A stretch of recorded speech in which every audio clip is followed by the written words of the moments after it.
press the button.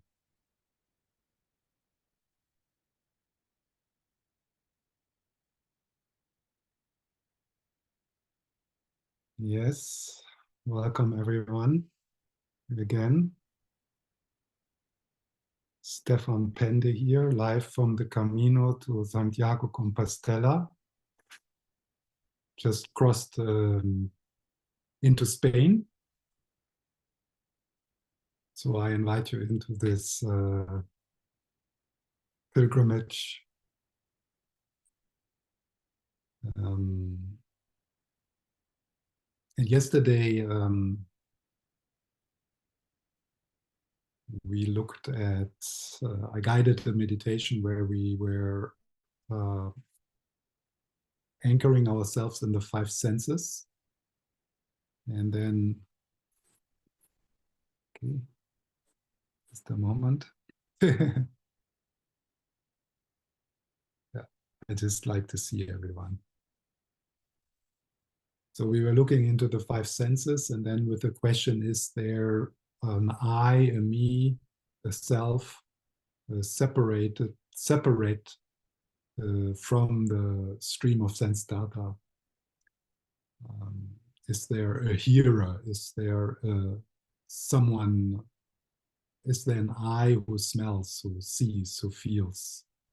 Not finding that I, not finding a solid, separate, unitary I. And already then in the question and answer session, of course, the question arose, but there is awareness, there is experience. So what is the experiencer? What or who is experiencing this? So yesterday we looked, or we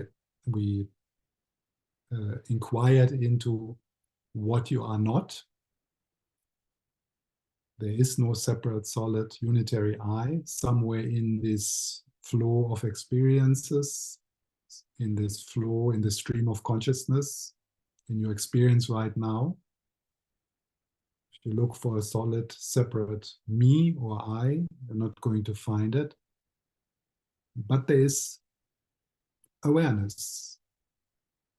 You are aware.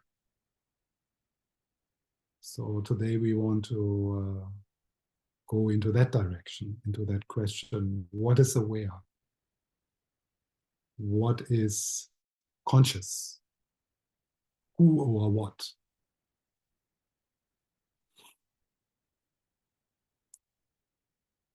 Well, before I will start as always with an invitation to wake up from the dream of being lost in thoughts, memories, projections into the future, into the present moment. Finding your sanctuary where you feel safe, where you can relax. So if you take your seat together, there's our little Sangha here.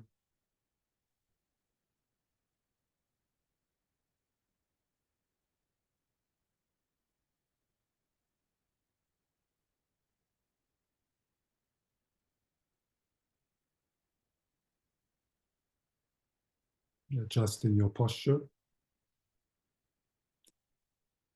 So you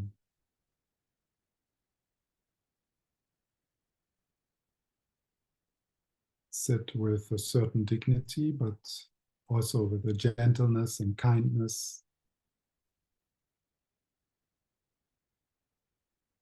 If you like, you can, at one point, you can close your eyes.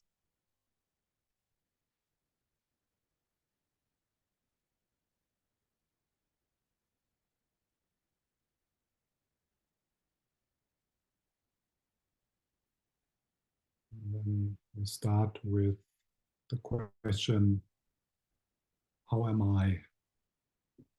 How am I right now? So if you ask yourself that, and not going into reflection, but actually into your direct experience. How am I?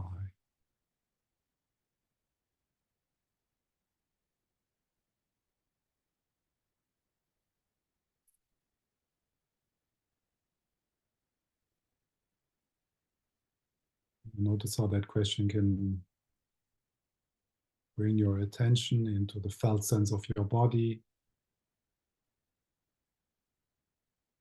particularly the trunk of your body.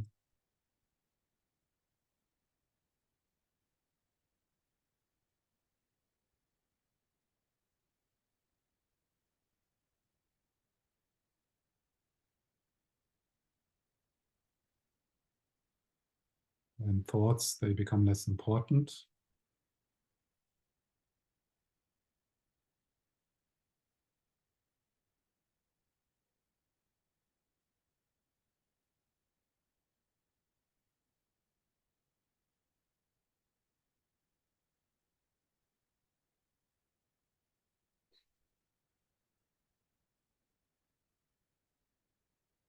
And entering this inner sanctuary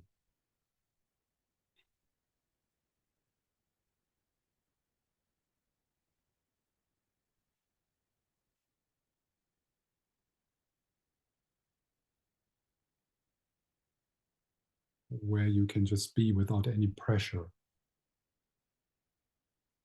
feeling the aliveness, feeling your presence.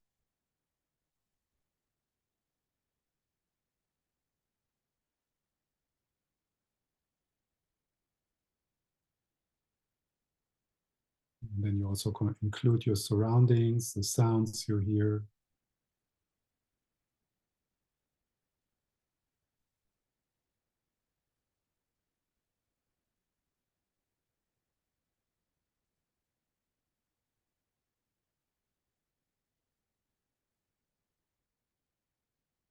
Unhook from thinking or the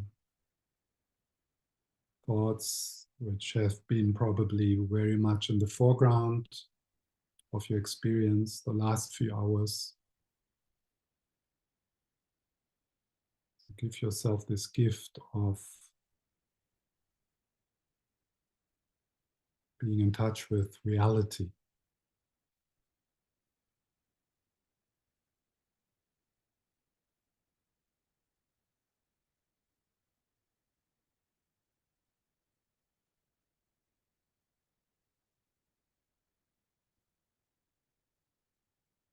And with the in-breath, touching gently, holding softly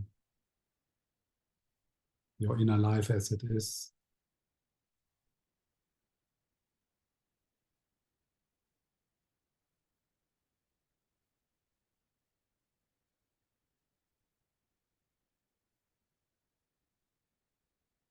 Particularly if there's something which seems to prevent you to be in peace right now.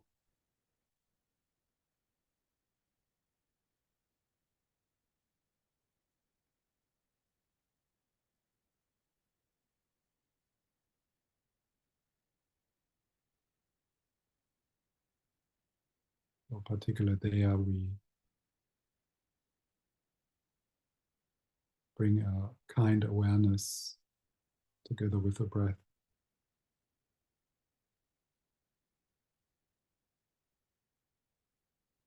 And then with the out breath, it could be a sense of relief, of softening in the shoulders and in the belly.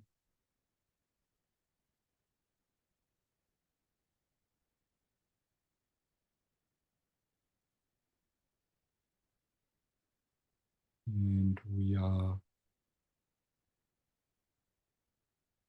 trusting that awake awareness is already present,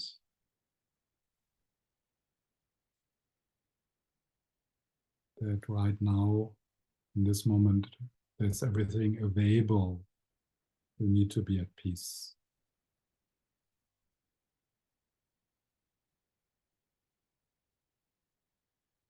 Everything already here.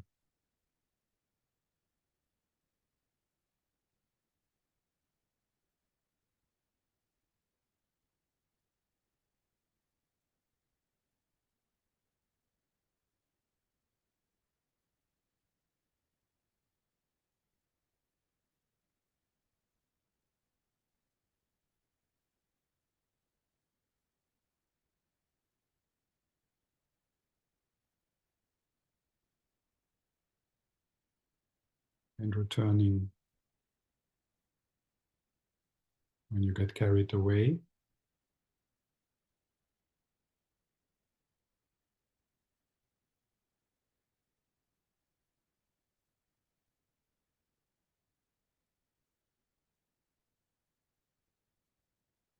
And then let's more consciously again step into the temple, into our meeting, appreciating that we are together here in the mandala of Lama Zopa Rinpoche and His Holiness the Dalai Lama, this virtual temple,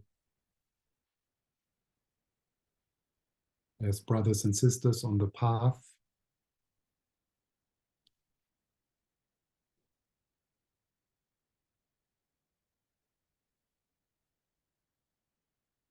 Helping each other right now by meditating together.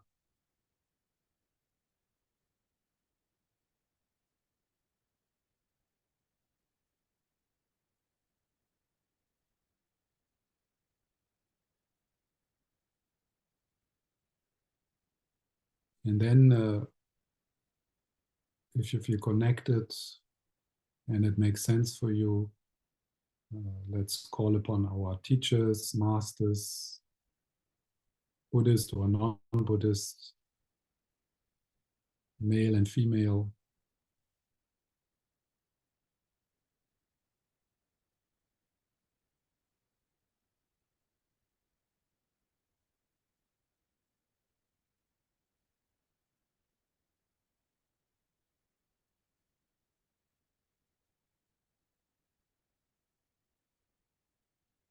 so you feel their presence.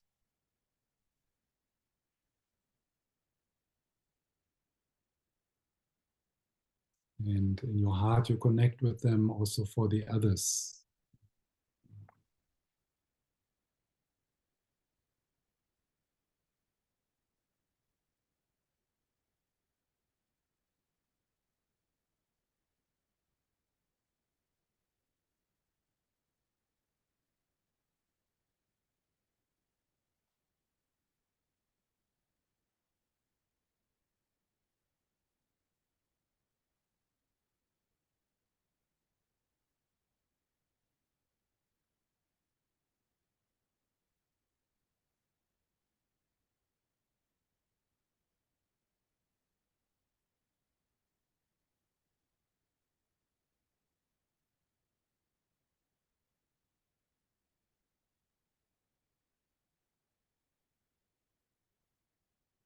And feel how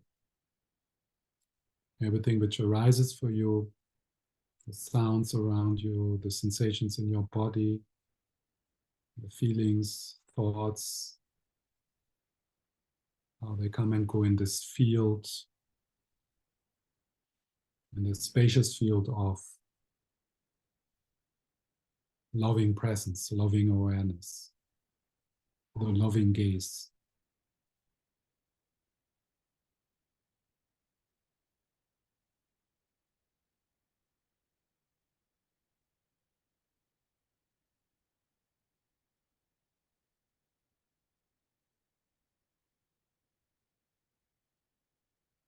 And if there's something happening within you, in your inner life, in your inner weather, which seems to prevent you to be in that loving peace right now,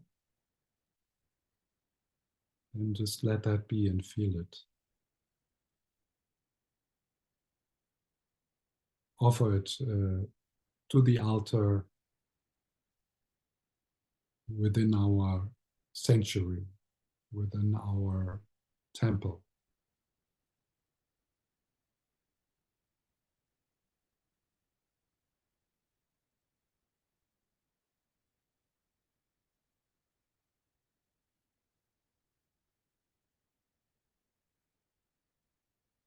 And then you can go deeper.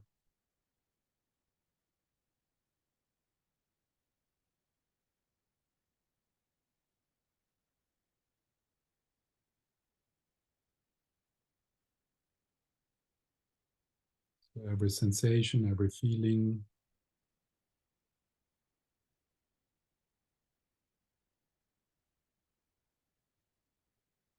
becomes an offering when you let go.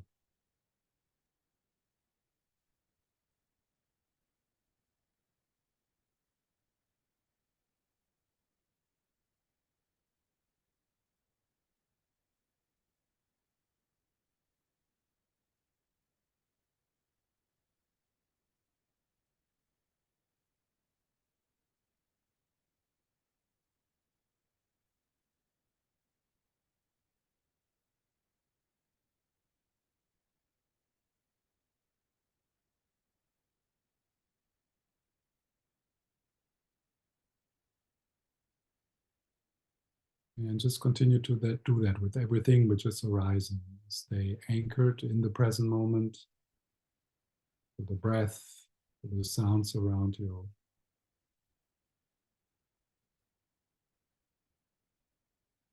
And you dissolve everything into the vast bowl of your heart,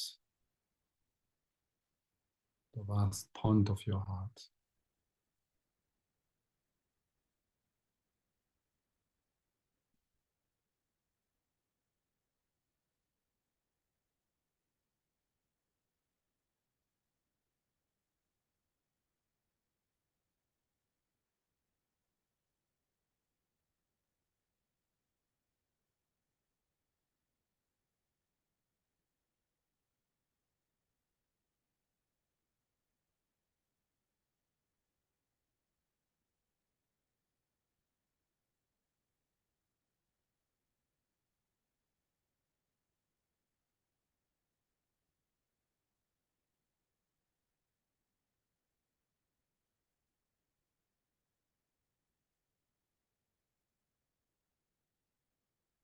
And feel how you're bathing in the loving gaze, in the loving presence of Avalokiteshvara, the Buddha of compassion, and Tara.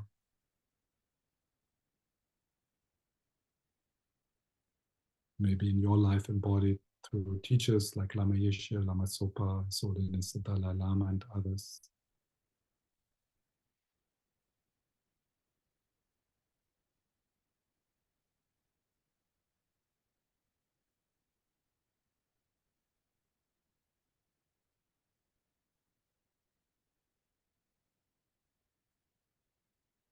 And breathing in and breathing out that spacious love, that big love.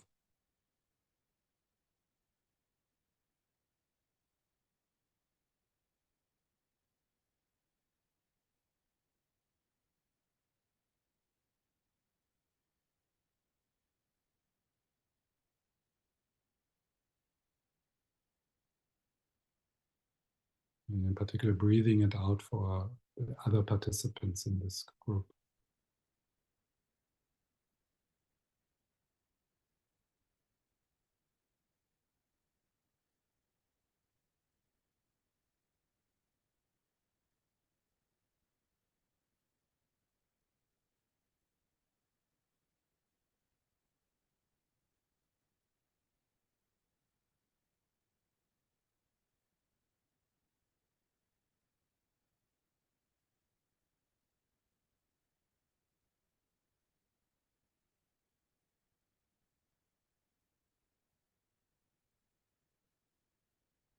Just breathing in love and breathing out love.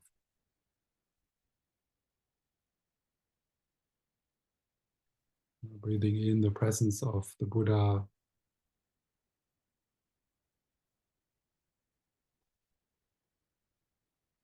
and then opening your heart and breathing out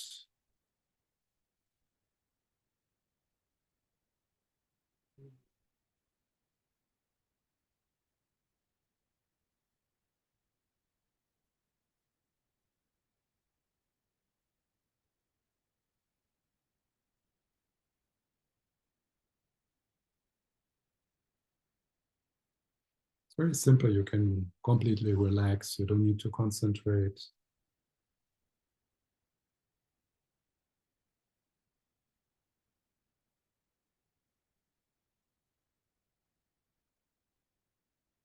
See if you manage not to fall asleep. That's also fine.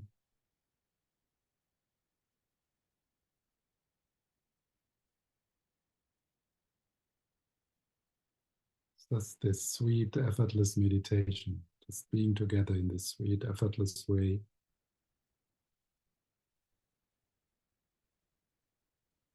Nothing to understand, nothing to do, just being.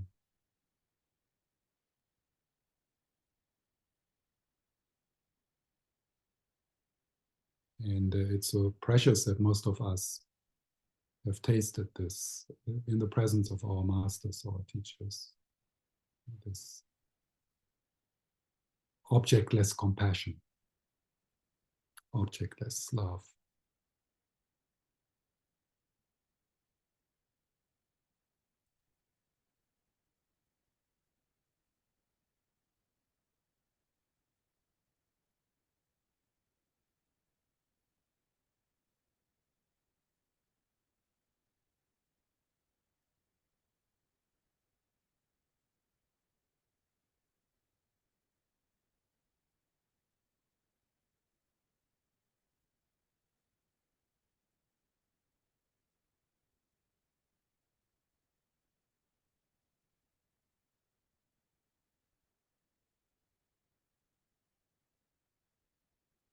And it's easy to recognize in this moment that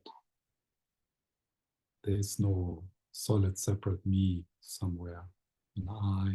There's no boundaries actually. You really relax into the sweetness of just being.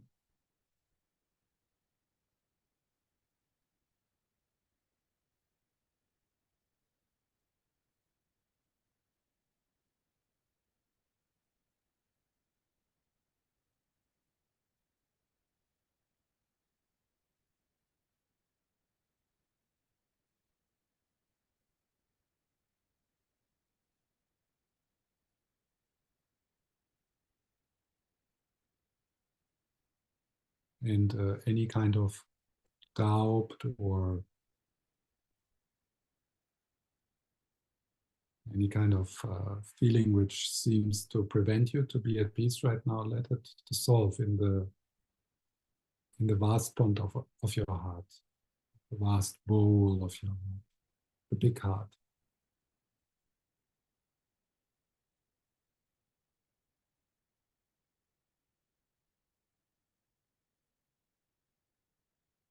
It's like everything can melt like butter in the sun. It's effortless.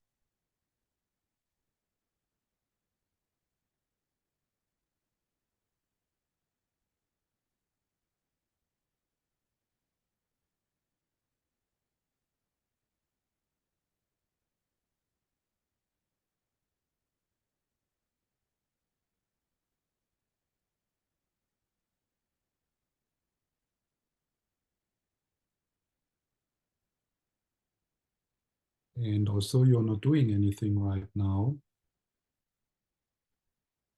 Experience doesn't stop. So everything is just happening. Sounds continue to arise, and sensations, the breath, thoughts.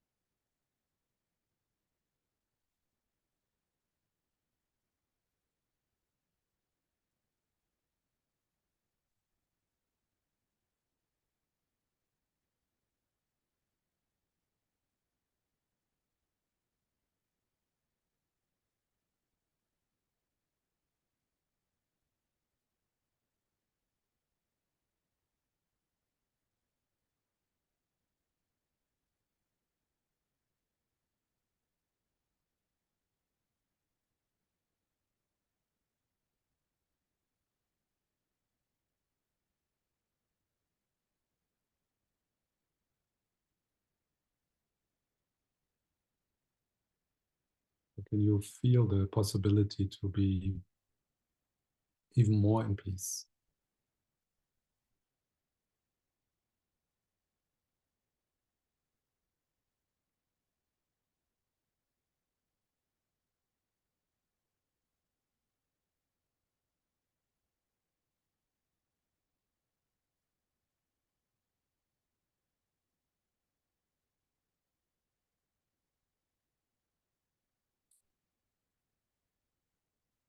Okay. So let's slide out of this. Just get some water. It's very hot here.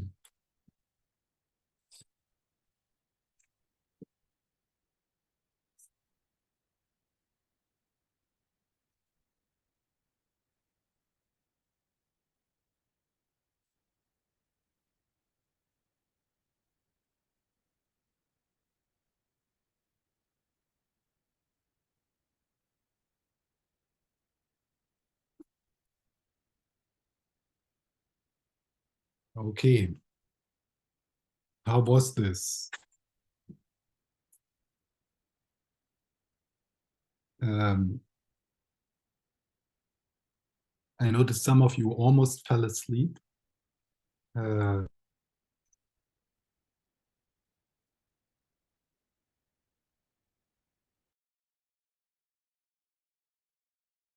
okay. You still can hear me, right? Yeah, okay. Yeah. I wonder if I could manage to share like a sense of peaceful love around you and within you. Was that the case? Yeah. Okay. And I can understand the challenge then um, to stay awake. Yeah. And of course, that's what we would like actually in meditation. It's fine if we then fall asleep, but it's good to keep that in mind that the sanctuary of your meditation practice um, wouldn't be maybe the place to have a nap, have the nap before or after.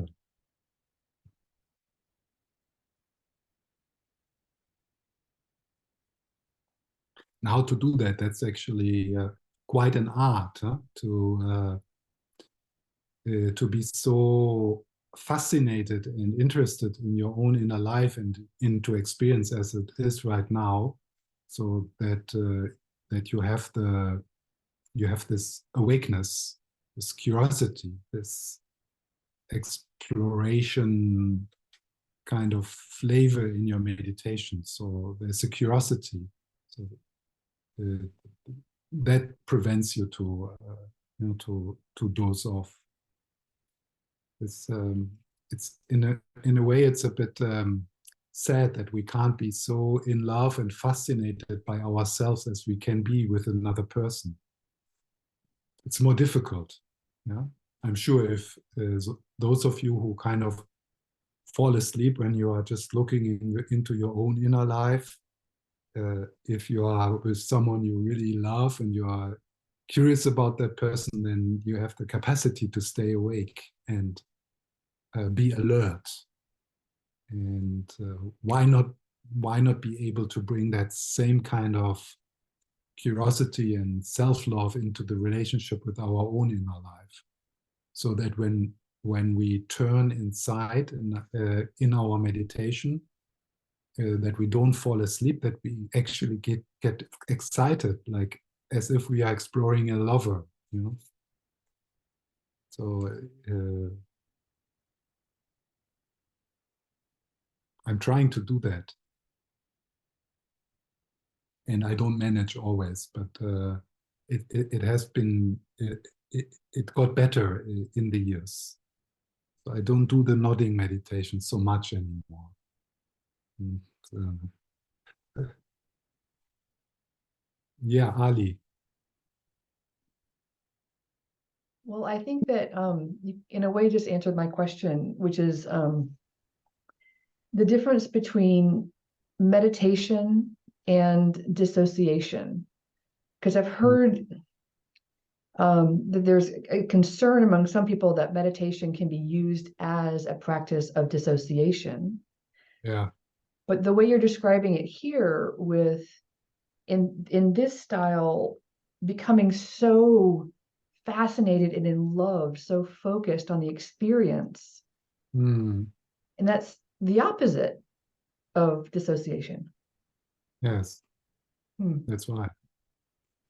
Yeah, as soon as you make it an important direction in your meditation to stay in the body.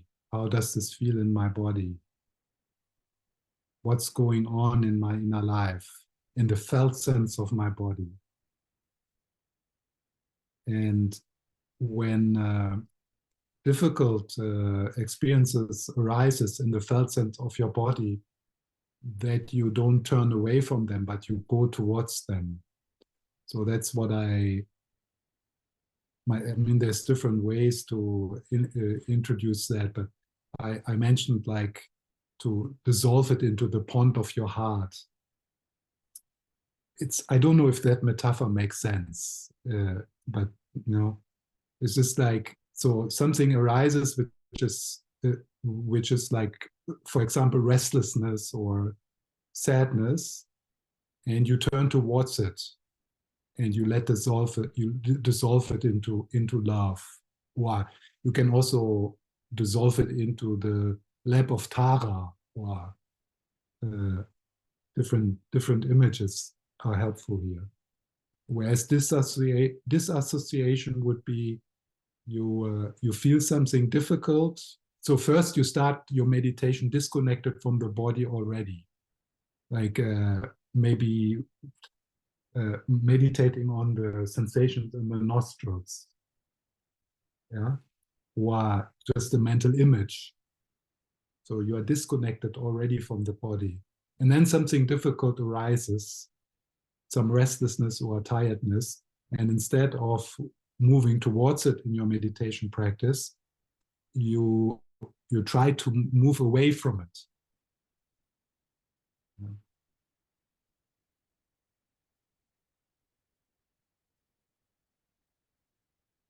Yeah, this is spiritual bypassing, and I'm an expert in that.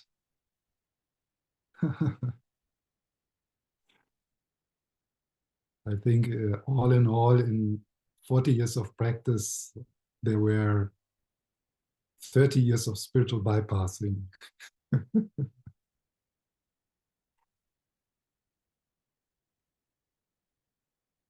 Tricky, but I still have some years left to explore to heal the untouched. That's my that's my main project now for the rest of this life.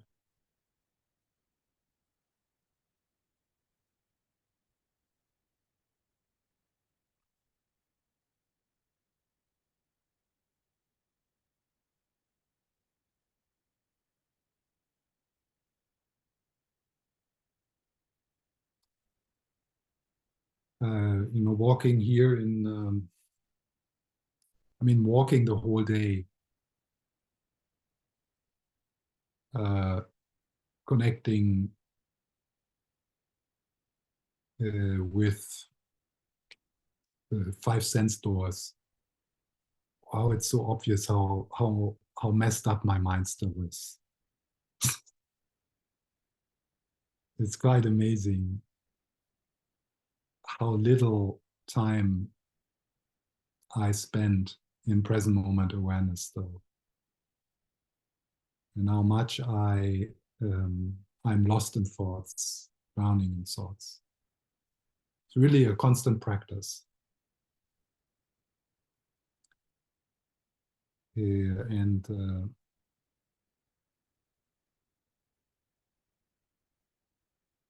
yeah, yesterday I think I also started with going back to the important practice of uh, just being aware of what you're doing, coming back to that kind of Thich Nhat Hanh mindfulness practice. Just also right now, just right now, feeling always like staying connected with the body. How do you sit? What I'm saying, how does it make you feel?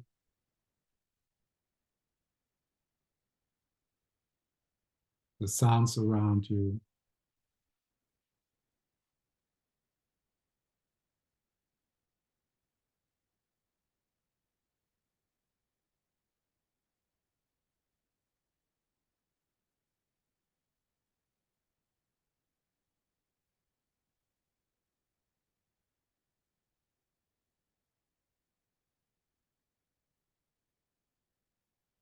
And if there's something within you now which seems to prevent you to be really happy, just being, like the happiness of being, it's the happiness of being alive, the happiness of experiencing. If there's something, then the only way out is through with love. So that's where you turn to. That's what you touch with your loving awareness. And you invite your Lama to be there with you.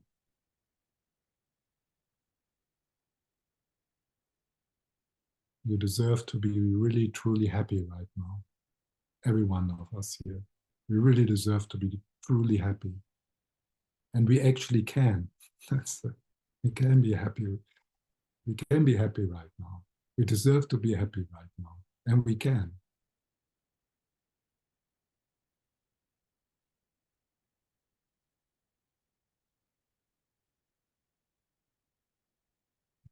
We have everything. That's so amazing. I mean, some of the sentences, I picked up in the books from Lama Yeshe and Lama Zopa. It's almost like enough, instead of reading like hundreds of books as I did, and studying all the sutras and things like that. But a simple sentence like, you have everything available right now for being complete.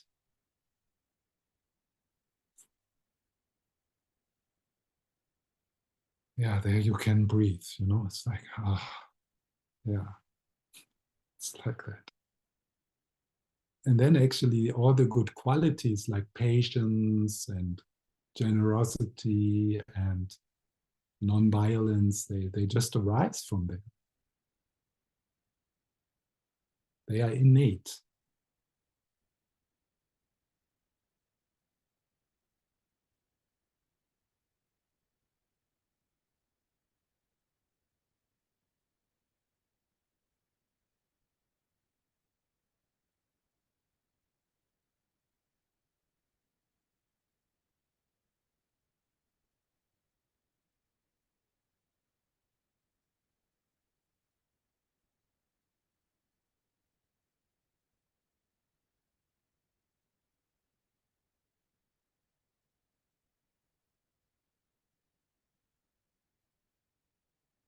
And it goes on and on. Can you feel? It's just like things are just coming. Sensations, feelings, thoughts.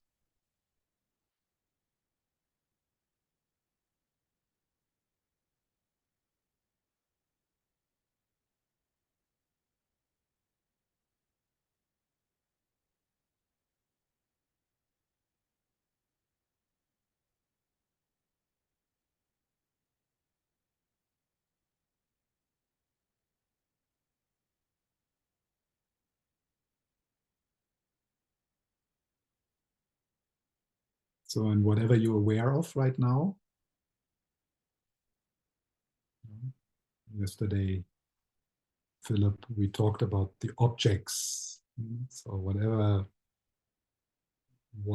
you are aware of right now,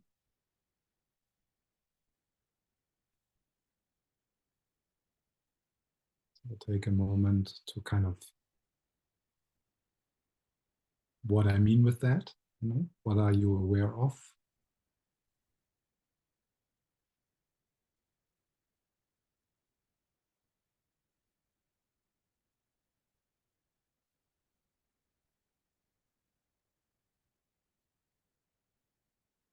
Uh, there might be something in the foreground, like just naturally,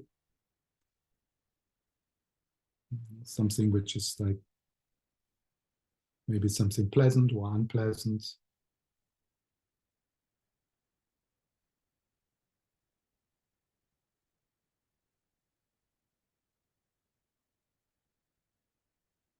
So now it comes.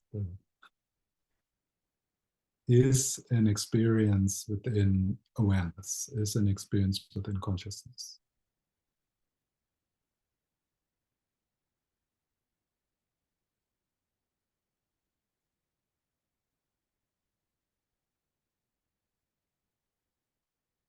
So what you see, what you hear, what you feel, the sensations in your body, they are appearances within awareness, within consciousness. Just like a dream.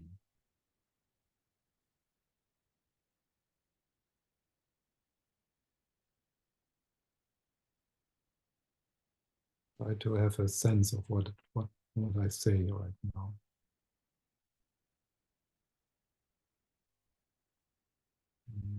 Probably you have read that a lot in the Tibetan teachings.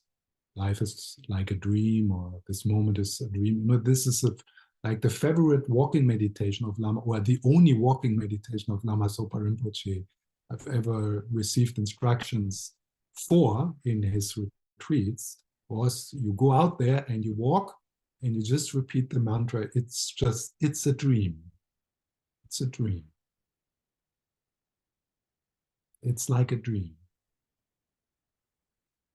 And that sentence is a bit of a pith instruction for the experience that all we have is appearances within consciousness, within awareness, and these appearances, they are empty. They don't have any substance to them.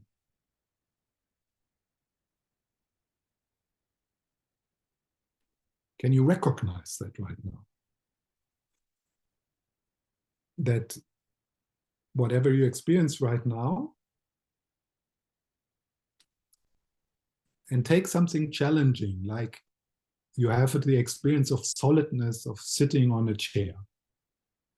It seems there's something solid out there which you are sitting on. Yeah. But then if you explore the experience of solidness, you start to see yourself, feel yourself. Yeah, that's something I experience within consciousness, within awareness. And then you feel into it, and then you come to that. It doesn't have any, the experience doesn't have any substance to it. It's empty. Can you feel the spaciousness in the experience of solidness? There's nothing there. There's nothing there you can put your finger on. Can you feel the spaciousness in the experience of solidness?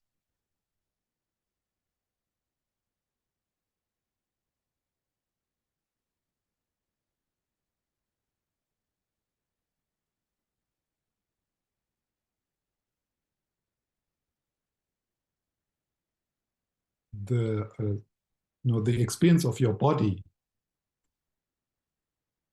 like you have the experience of a body, you see your body a little, you feel your body from the inside. That is an experience within consciousness, within awareness. Just like a dream.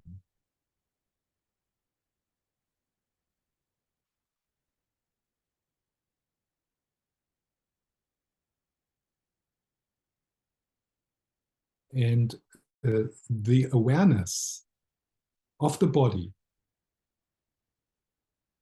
just right now, how you experience your body from the inside, a little bit from the outside, like you can see your body. There's the experience of the body. The awareness of this appearance of the body, where does it come from?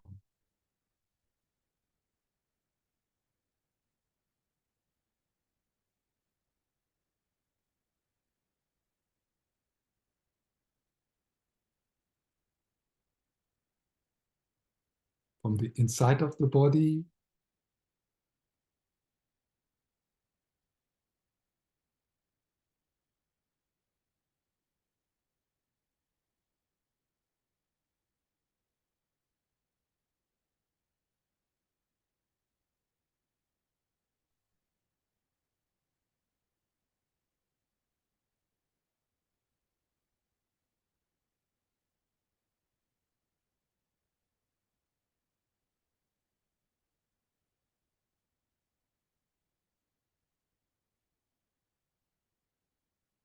this question really confuses me in a good way. In a good, but also a bit in a bit scary way. Yeah, because it's like you can't say where the awareness comes from. It comes from everywhere and from nowhere. It's like everything. It's everywhere. It's like the awareness of this body. That's it. Where does it come from? It's all consciousness. It's all awareness. It seems like.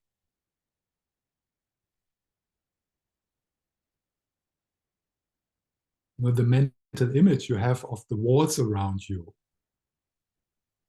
You know, the mental image of the walls around you.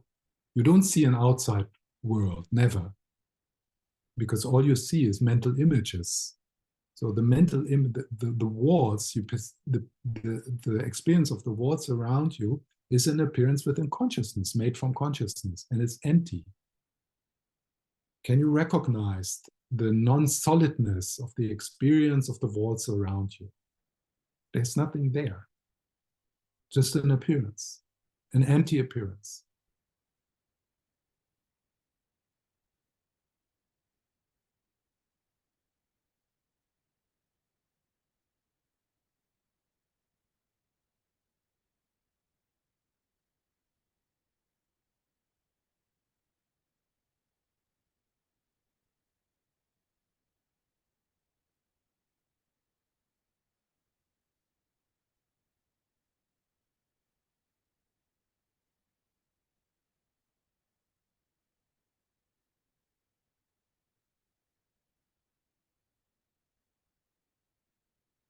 Is there a distance between the awareness of the walls around you and the awareness? Or is there a distance of the experience of the walls around you and the awareness which is aware of the walls? Is there a distance in a dream from the consciousness of the dreamer and the wall in the dream? Is there a distance? How far is the distance? Can you separate? Can you separate the consciousness of the dreamer and the wall in the dream?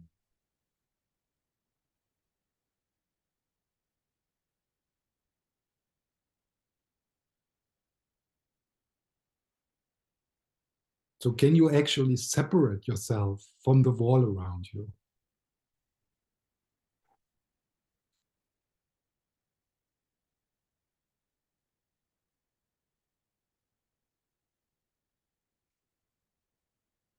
It's beautiful to see your faces. You're really listening to the questions. Yeah, and of course, all these questions are not so much meant to figure out philosophically. Yeah? It's also fun to think about them from a philosophical point of view. But right now they are more like trick questions.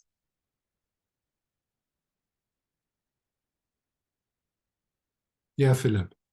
So there's another level here. It's hard to put it into words, but as the Mm, dreamer disappears and as the wall disappears, the awareness remains. And what I'm aware of here is that we have this awareness in common. We have this experience in common. So as the mm, self recedes into the background and the awareness remains, I'm not meaning to reify the awareness or make it concrete. And yet it is there somehow. It's no longer my awareness, but mm, it's at this moment also Stephan's awareness and mm, Lone's awareness and Sheila's awareness. We mm. have this same experience, but except the word we doesn't apply. There, this Yeah, same, this, yeah, yes. but yeah, we have a shared experience, but every one of us has also, I mean, a very different experience. It's shared, but the content, I mean, the content of what I experience and what you experience is slightly different. Because of the residual self. As the self recedes and becomes less and less, the Yeah. experience becomes more and more the same. Mhm.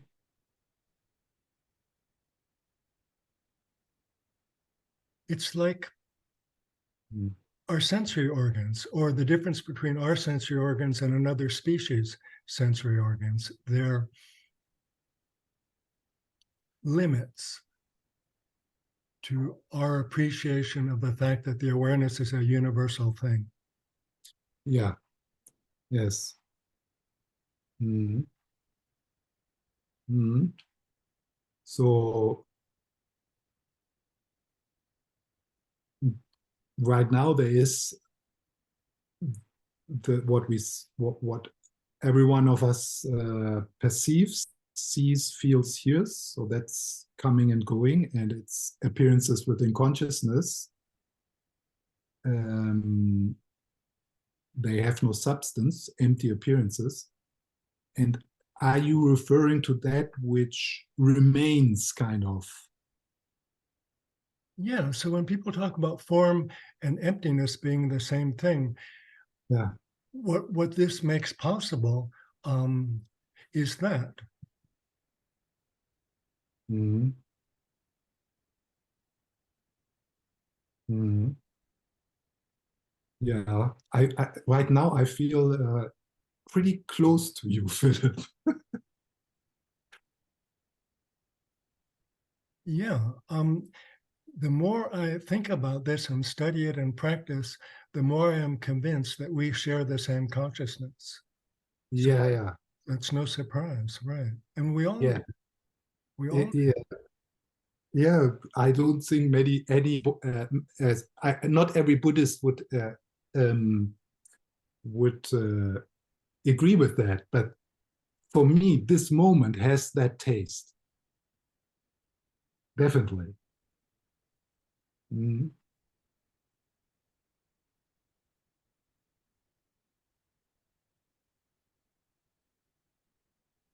It's a very magical thing. Yeah,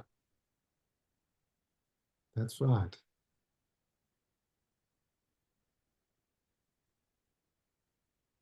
Mhm. Do you think that we and all animals and all beings share the same sentience?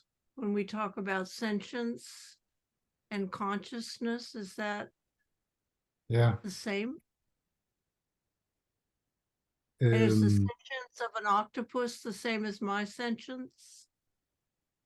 I don't know exactly the meaning of the word sentience, but if I would use consciousness, um,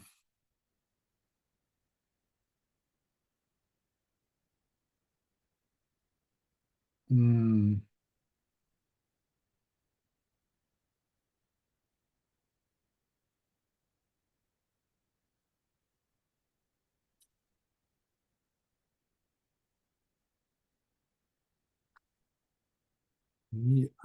I mean, if I if I just have one word to say, well, just very short time to answer to that question, then I would say yes.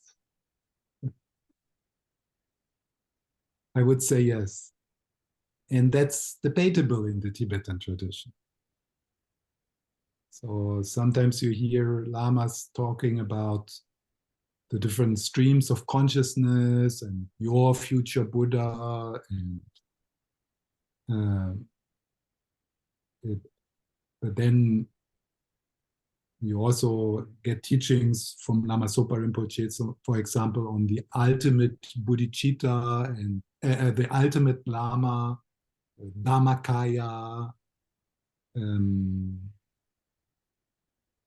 Yeah, but how it is for you right now? What's the taste of the experience right now?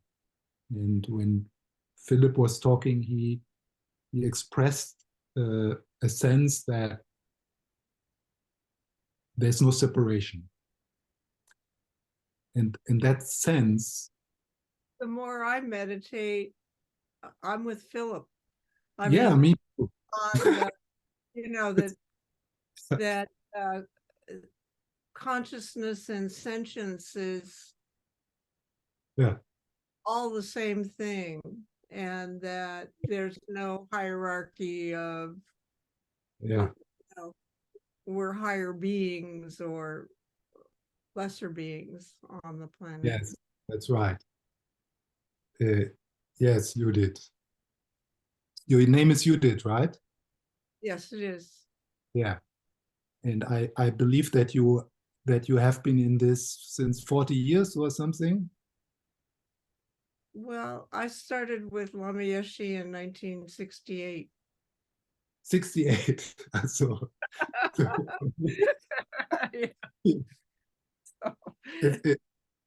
so she is definitely a senior to all of us, right? So she is a senior to all of us. And so her message for today is she is with Philip.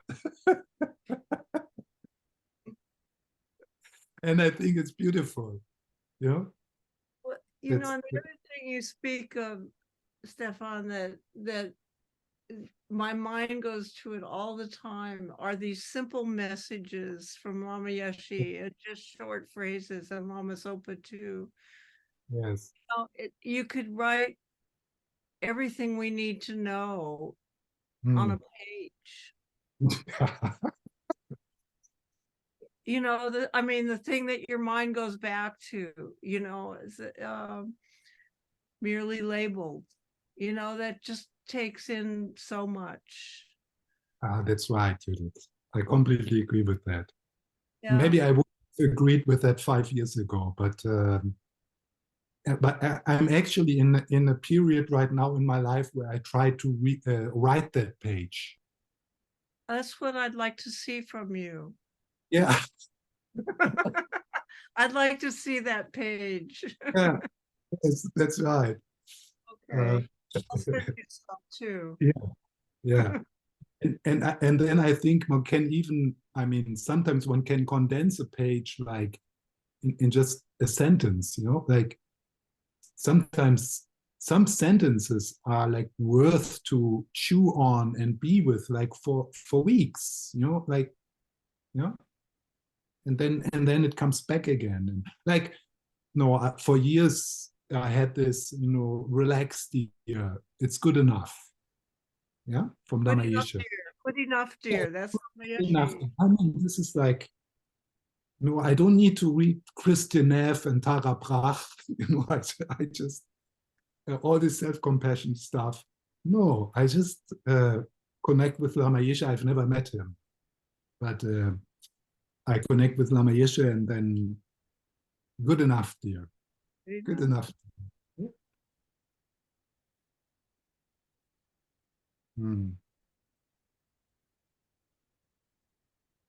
Thank you. Yeah. And also, I mean, regarding your consciousness, and there's a lot of scientists also talk like this now. Consciousness is the primary matter, and I think everyone who has spent time with meditation and prayer and devotion comes closer to that experience, which we have right now in some strange way.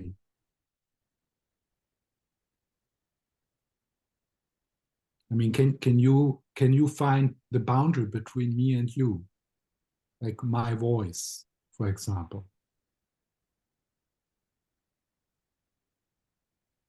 Isn't my voice within you, within your heart?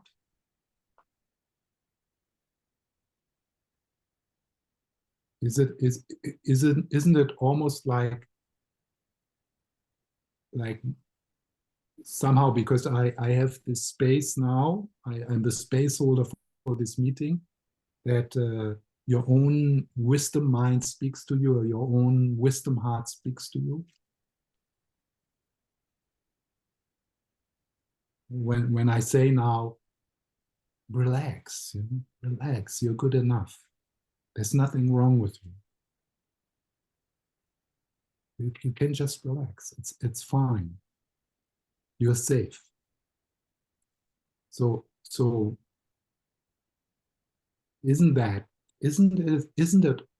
doesn't it feel a little like as if something inside of you like speaks to you? For sure. Yeah, for sure.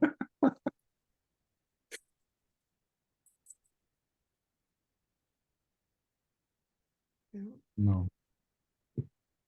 I love the old students of Lama Yeshe. They are also wonderful. We're lucky. Yeah.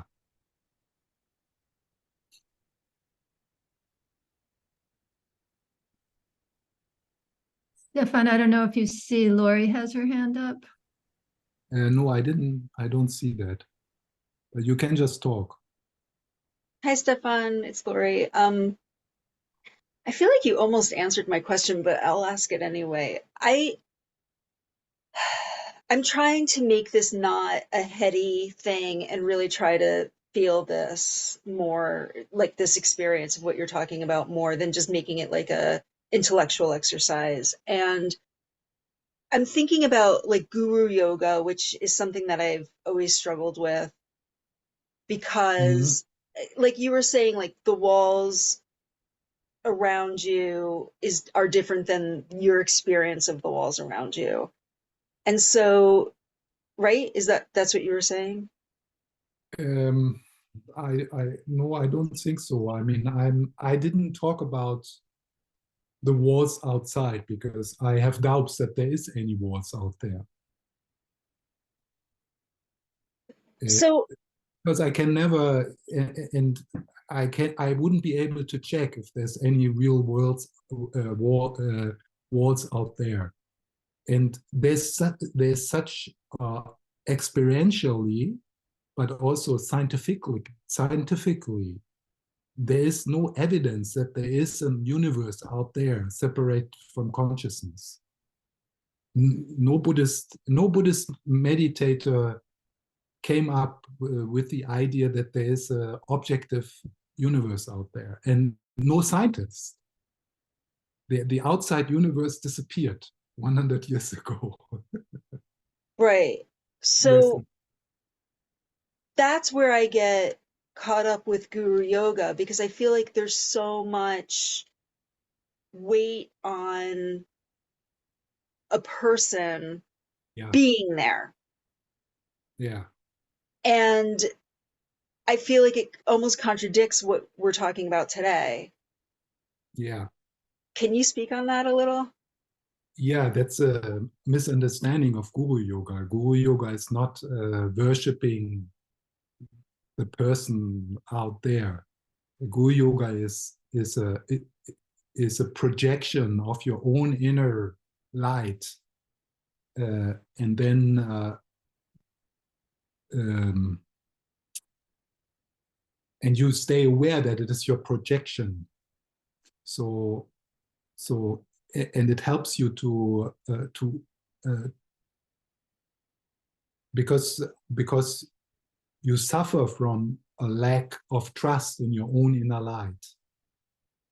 So that's so if I could tell you, you are innocent, you are beautiful, you just need to shine, you just need to be yourself, and you could really experience that, then that's it.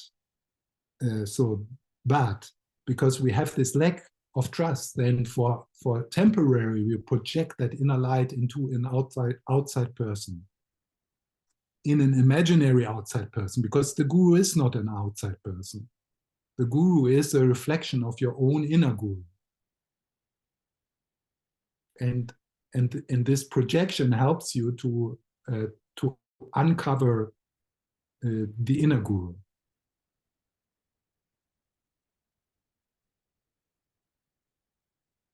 So it's not only that you meet your shadow in other people, you also meet your light in other people. So when we're doing meditation together and you call upon Lama Zopa Rinpoche to, into the room,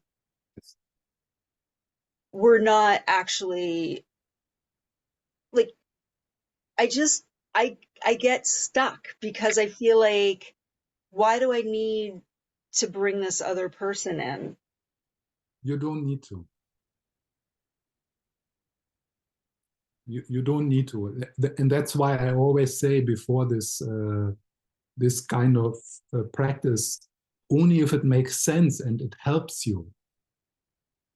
Yeah. And for some people, it is really helpful.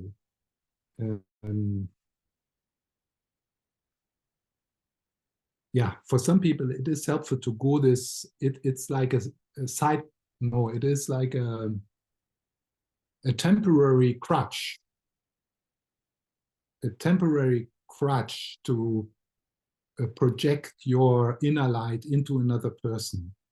And it can be helpful, but it's also quite dangerous because you can get stuck there. Yeah, so often in the practice of guru yoga,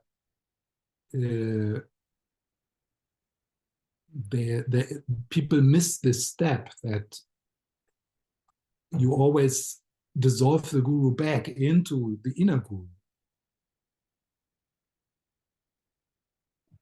Otherwise, you stay a student forever, and the guru is forever outside there on a throne, and you are just the sinner. You need to purify forever.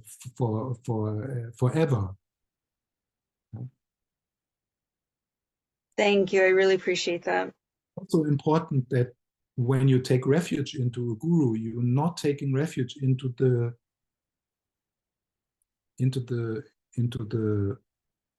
what you take refuge into in guru yoga is the Buddha nature of the guru, which is your own.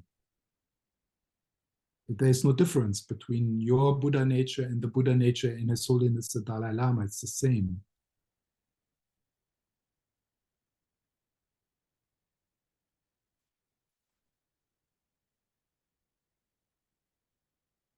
Yeah.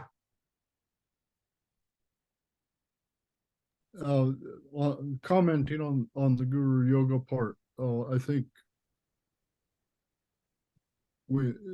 it's not that your mind and the guru's mind are the same in the sense of being nearly identical similarity, but what Lama Yeshe's phrase on that moment when the guru comes into your heart is that the guru's mind and your mind become of one taste. Mm. They're like a drop of water going into a drop of water. They actually become the same thing. Yes. And the guru, in some meditation context, the guru's mind, the yidam's mind, and your mind are completely the same thing. And Yes. that's the point of the Guru Yoga, is that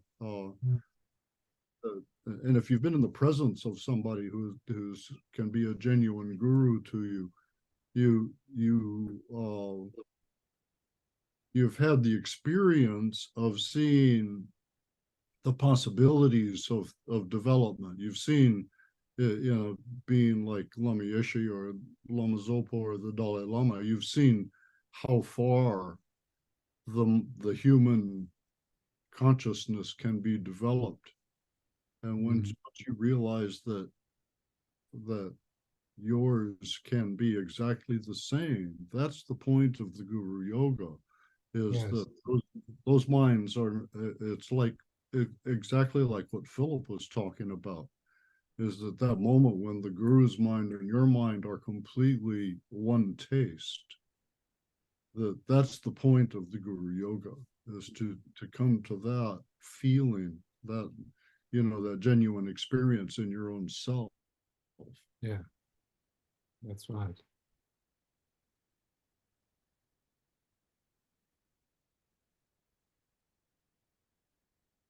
Mm.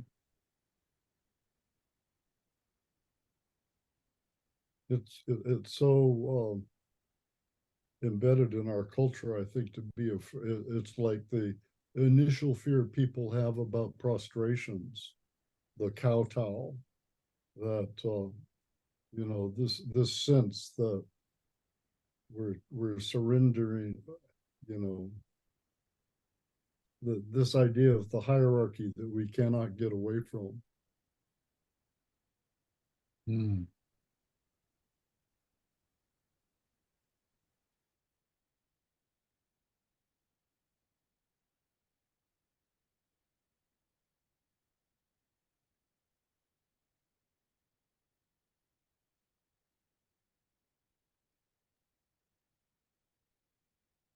Stephan, may I ask something then? Of me? Stephan, Sure. maybe we lost him.